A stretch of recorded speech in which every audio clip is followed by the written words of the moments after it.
Hey, good morning, good morning, good morning, good people. Happy Thursday, or as I love to address it, as Friday Eve, because it's almost the end of the week. God is good. God is good. It is the day that the Lord has made. We rejoice, and we are so incredibly blessed to be a part of it. We thank God for our health and our strength and air in our lungs and all of those wonderful things. All right, so today's nugget. Today's nugget really is like speaking to me. I'm going to be really, really transparent. Um, yeah, dealing with your first love, dealing with your first love.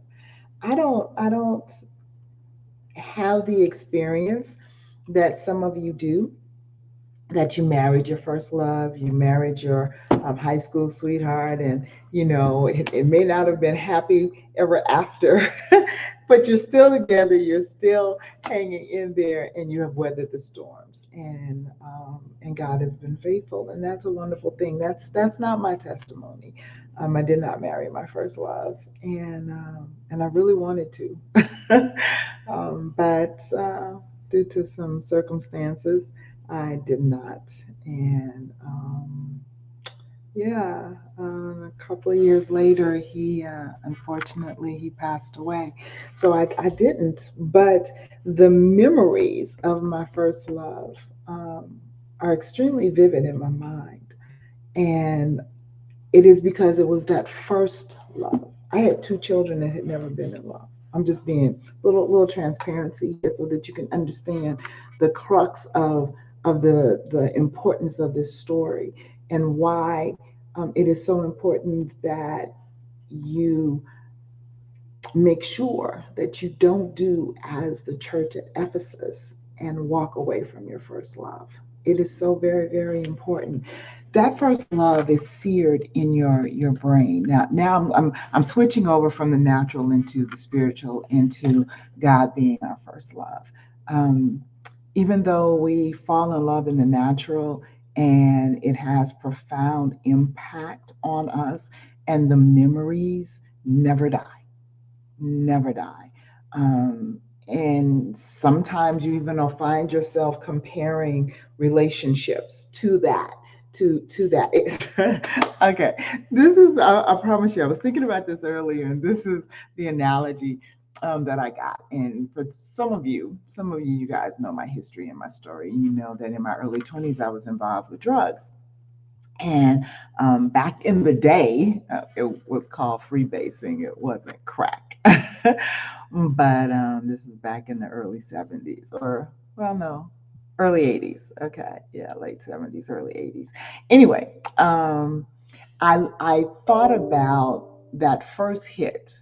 I think this is how people get addicted to cocaine and to crack and to, like I said, back in the day when we were basing.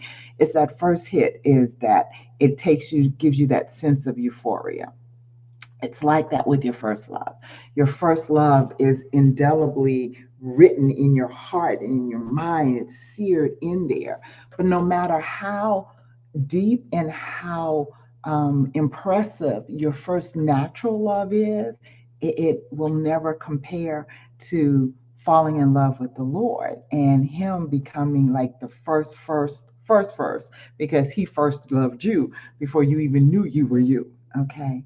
Um, I feel a need to remind some of us, and I'm in there, some of us, that we need to regroup, reground ourselves, and get back to our first love.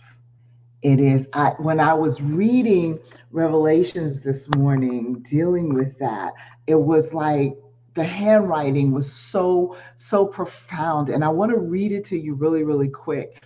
Ephesians 2. It says, this is starting at the first verse: to the angel of the church in Ephesus write, these are the words of him who holds the seven stars in his right hand and walks among the seven golden lampstands. I know your deeds, your hard work, and your perseverance. I know that you cannot tolerate wicked people, that you have tested those who claim to be apostles but are not and found them false. You have persevered and have endured hardships for my name and have not grown weary. I mean, like, I'm like, yeah, all of that, yeah. But then it gets to the fourth verse and said, yet I hold this against you. You have forsaken the love you had at first. Are you as committed to God as you once were? Remember when you first got saved and you were all in and it was all about you and you were submersed in his word and it was all gospel music, it was all Christian TV. It was like you were a sponge and you were soaking it in and soaking it in because you had never ever experienced a love like that before. An overwhelming sense of peace, that overwhelming sense of joy. But where are you today? Where are you today?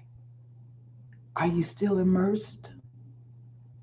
Are you still hungering and thirsting after righteousness? Are you still in that place of, Lord, I just can't get enough of you? No matter how much time I spend with you, I want more. If you're not, this might just be a wake-up call to say, you need to return back to your first love.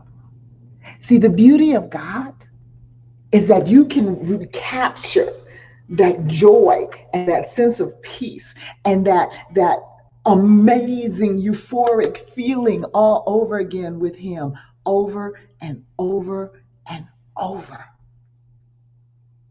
It's not like chasing that elusive hit and you can never get that first hit again. It's not like that. Not with God. And so I just felt in my spirit to just say, it's okay. We all get tied up and we get caught up in the busyness of life. We get caught up in doing the Lord's work, but not caught up in being with the Lord.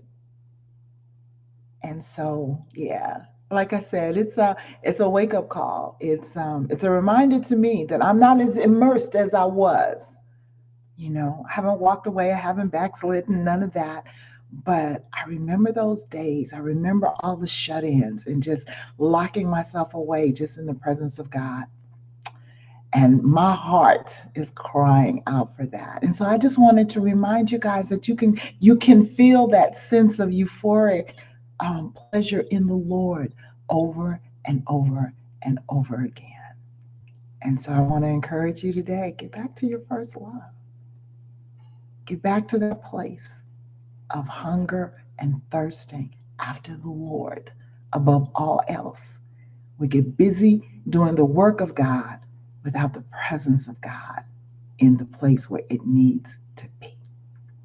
So that's it. that's it. That's my nugget today.